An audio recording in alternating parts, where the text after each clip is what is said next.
자, 오늘 우리가 함께 풀어볼 질문은 바로 이겁니다.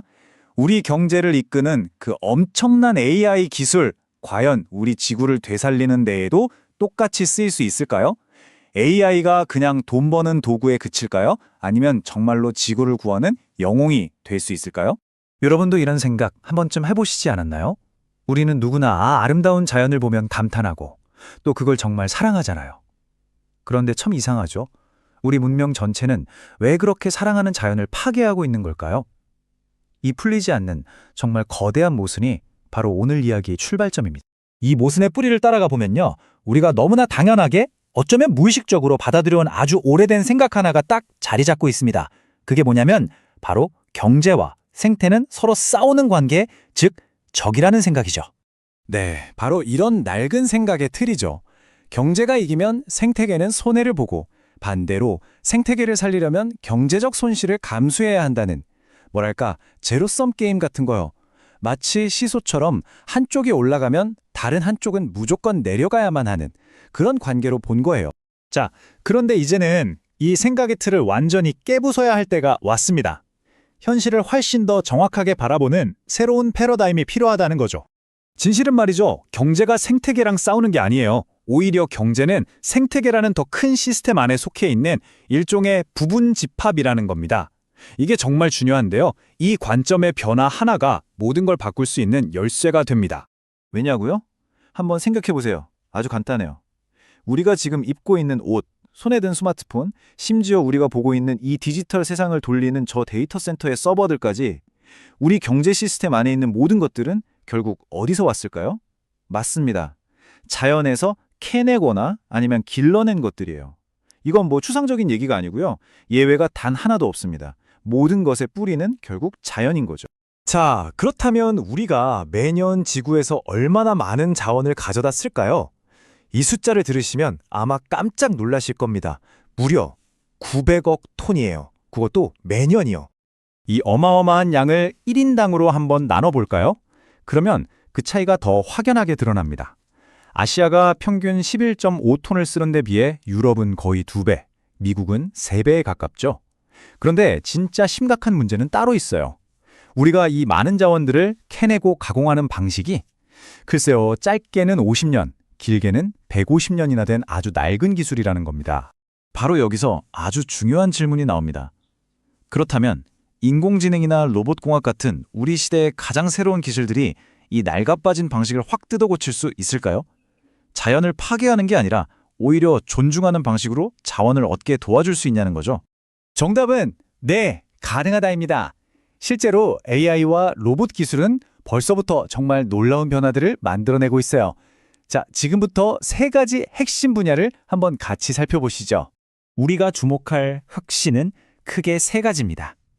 첫째, 자원을 훨씬 더 똑똑하게 쓰는 것. 둘째, 자연의 편에 서서 농사 짓는 것. 그리고 마지막으로 이미 파괴된 생태계를 직접 복원하는 것까지요. 첫 번째 변화는 바로 순환 경제입니다. 이 개념의 핵심은 간단해요. 가장 좋은 채굴은 아예 채굴을 안 하는 거다. 바로 재활용이죠. AI가 이 재활용 기술을 완전히 다른 차원으로 끌어올렸습니다. 예를 들어 북미에서 가장 큰 리튬 배터리 재활용 공장이 있는데요. 여기서는 AI가 폐배터리를 아주 정밀하게 분류하고 분석해서요, 기존 방식보다 비용은 절반으로 줄이면서 원자재를 회수해요. 근데 진짜 놀라운 건 뭔지 아세요?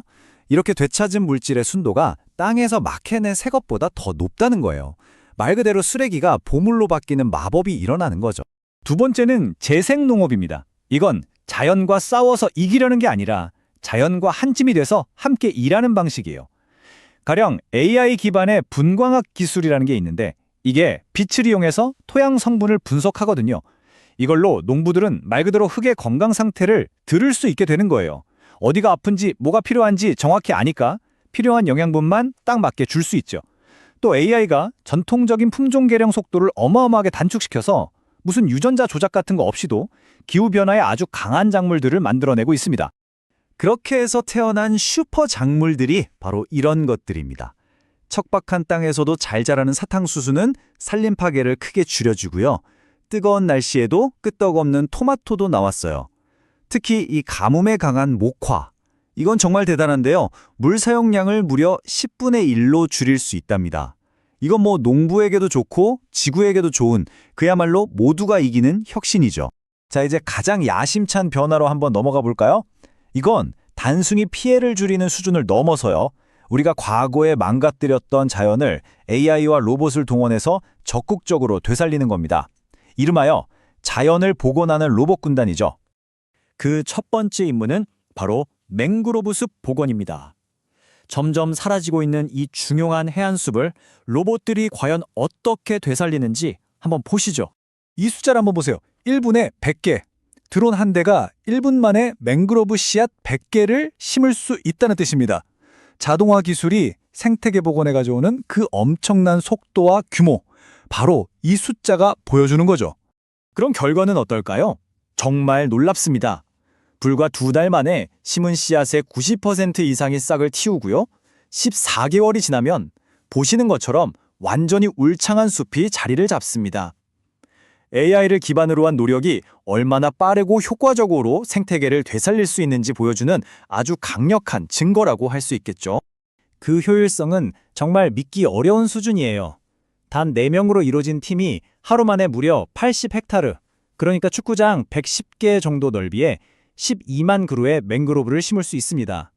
정말 소수의 인원이 로봇이라는 도구와 힘을 합쳐서 거의 기념비적인 결과를 만들어내는 거죠. 자, 이제 여기서 한 발 더 나아가서 훨씬 더 어려운 환경으로 가보겠습니다. 이번 무대는 바로 깊은 바닷속입니다. 바닷속 생태계를 치유하기 위해 특별히 설계된 로봇을 만나보시죠. 이 로봇의 이름은 리프젠입니다. 살아있는 산호랑 해초를 심는 세계 최초의 수중 정원사 로봇이죠. 하루에 무려 1200평에 달하는 바닷속 초원을 만들 수가 있어요. 그런데 진짜 혁신은 따로 있습니다. 바로 가격이에요. 원래 이 로봇을 만들려면 한 200만 달러, 우리 돈으로 20억이 훌쩍 넘을 거라고 예상했거든요. 그런데 실제로는 단돈 10,000달러, 1,000만 원 조금 넘는 돈으로 만들어졌습니다. 이게 왜 중요하냐면 덕도에 돈이 많지 않은 전 세계의 작은 해안 마을들도 이 기술을 실제로 사용할 수 있게 된 거거든요. 이게 바로 기술이 가진 진짜 힘 아닐까요? 지금까지 보신 이 모든 사례들은 결국 우리에게 하나의 중요한 가능성을 보여주고 있습니다. 바로 우리가 가진 기술을 이용해서 이제는 의도적으로 지구를 치유하는 길을 선택할 수 있다는 사실입니다. 여기 이 질문이 오늘 이야기의 핵심을 관통하는 것 같습니다. 지금까지처럼 실수로 자연을 파괴하는 관계가 아니라 의지를 갖고 적극적으로 자연을 되살리는 관계가 된다면 세상은 어떤 모습일까요? 지난 산업시대의 방식과 이제 우리가 만들어갈 수 있는 미래를 정말 선명하게 보여주는 질문이죠. 결국 진짜 선택은 경제냐 아니면 생태냐 하는 양자택일이 아닙니다. 진짜 선택은 우리 손에 쥐어진 이 AI라는 가장 강력한 도구를 과연 어디에 어떻게 사용할 것인가에 달려 있습니다. 더 건강한 지구와 더 건강한 경제, 이 두 가지를 함께 만들어갈 수 있는 가능성이 바로 우리 손에 있습니다. 자, 여러분은 무엇을 만드는 쪽을 선택하시겠습니까?